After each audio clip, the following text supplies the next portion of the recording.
اور اسی لیے رسول اللہ صلی اللہ علیہ وسلم نے فرمایا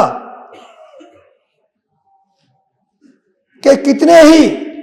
روزے دار ایسے ہیں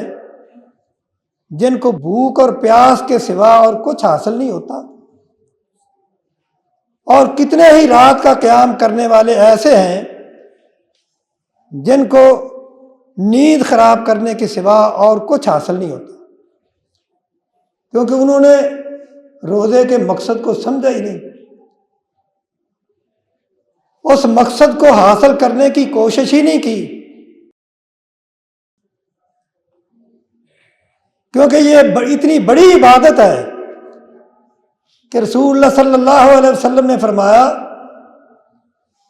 کل اعمال ابن آدم یضاعف الحسنۃ بعشر امثالها الی 700 ضعف، ہر نیکی کا بدلہ انسان کو 10 گنا سے لے کے 700 گنا تک ملتا ہے، لیکن جب روزے کی باری آتی ہے الا الصوم،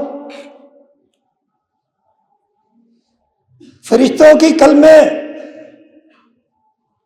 وہ جامد ہو جاتی ہیں۔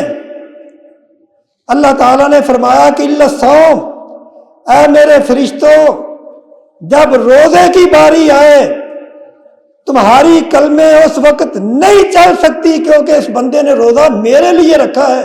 اور اس کا اجر بھی قیامت کے دن میں ہی دوں گا۔